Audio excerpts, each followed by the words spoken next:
Let's talk about linear operators. We start with x and y, two normed vector spaces. A function from x to y, or as a matter of fact, from a subset of x to y, is called a linear operator, or a linear function, or a linear mapping, if f of u plus v is equal to f of u plus f of v, and if f of au is equal to f of u times a being a real number. So if we have this, then we have a linear operator. D is called the domain of f, and if D is dense in X, we say that f is densely defined. Here's an example. Let us start with x equals L1 of R, and we defined last week what are these LP spaces, and we just saw that L1 of R, by the way, is a Banach space. Y is L infinity of R. And I will define a function g of t as 1 over 1 minus t squared if t is smaller than 1, and 0 if t is greater or equal to 1. And I suggest you graph this function on your graphing calculator and see what it looks like. Now I will define a function capital F from L1 to L infinity. It takes as an input an L1 function, and it will return a function in L infinity. So as you can see, f is the input, an L1 function, and the output is a function that makes x correspond to the integral between negative infinity and plus infinity of a product of f and g functions. Now, you can think of what it actually does, and you can actually look at what capital F is. If you choose some function f, what it looks like. It's an important and interesting thing to see.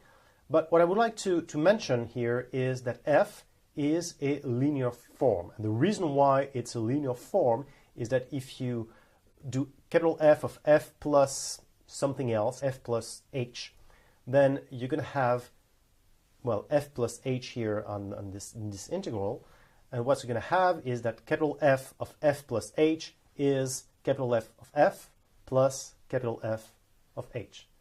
And the same thing if you have a real number a, then f of a something will be a times the f of something. All right, just you plug it in here, and then you can see that it works. So f is a linear form. And by the way, just a side mention here that this is a pretty nice way to regularize a function which is not regular. It kind of mollifies the function. It's kind of a nice thing to do, but it's kind of a side remark, because all I wanted to show you here is that you have a linear form, a linear function from x to y. Another example, let's start with L1 of the segment 0, 1. So 0, 1 again is all the real numbers between 0 and 1 included, because the brackets are this way. The domain is all of the continuous functions that can be differentiated and for which derivative is continuous in L1, and y is also L1. And as you can see, then the function capital F that makes f prime corresponds to f, so it's basically the derivative, will be a linear operator. You can verify that the derivative of f plus g is the derivative of f plus the derivative of g, provided that the functions are in the right space, capital D. And that if you have the derivative of a real number times a function, then it's going to be, the derivative is going to be this real number times the derivative of the function. You can also remark that the square root of x would be in capital X, but would not be in the domain. So this is why it's interesting to have a domain which is included in X, but which may not be the entire X space. Third example, let's do things that are actually pretty simple here. Let's start with R2, the plane, and go into R2. So capital F takes a vector with two components, a, b, and returns a vector with two components. And let's say it's 2a plus 5b for the first component and 3b minus a for the second component. As you can see, we have a linear operator, and, well, actually f is something that we know. this linear operator can be represented with a matrix. And this is why I would like to mention this. If you have a finite dimension space or spaces x and y, there are two norm vector spaces, and you start with a linear operator from x to y. If both x and y are finite dimensional, then f can be represented by a matrix. So think about linear operators are something that generalize matrices. And by the way, we can also discuss the kernel, the range, all of these things that are defined for a matrix, or you may know for a matrix, can actually be defined very easily for linear operators. And by the way, we can also talk about eigenvalues, eigenvectors, all these things for linear operators. Now, let me define a bounded operator. A set X is bounded if it can be included in a ball with a certain radius, r. Centered in 0, but quite frankly, it could be centered anywhere. If it's bounded, then you can include it in a ball of a certain radius, r.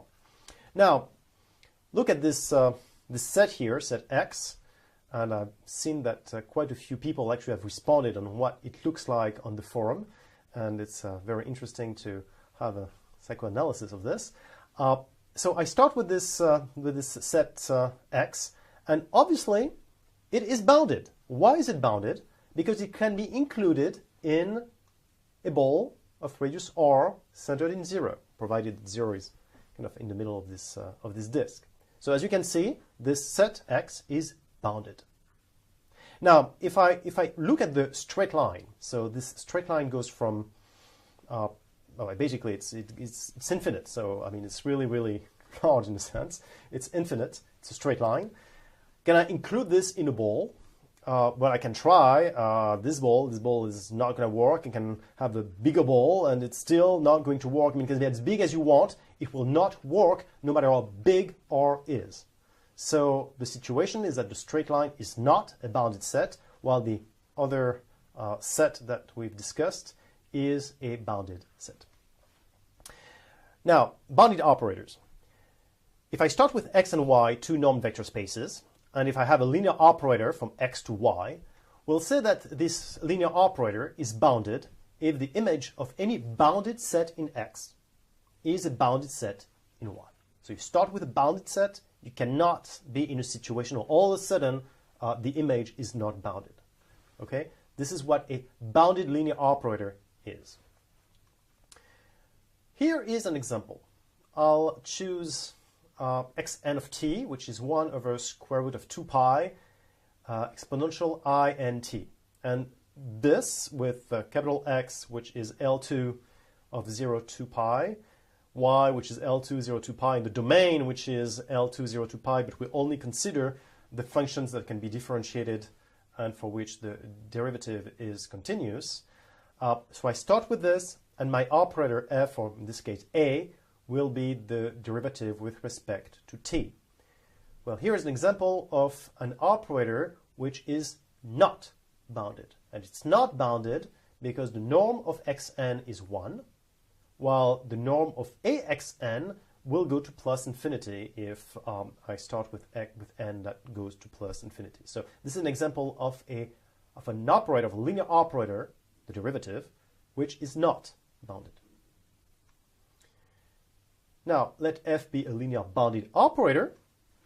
What we'll have is that there exists a non-negative r such that the image of the ball centered in 0 with radius 1 will be included in a ball centered in 0 with radius r.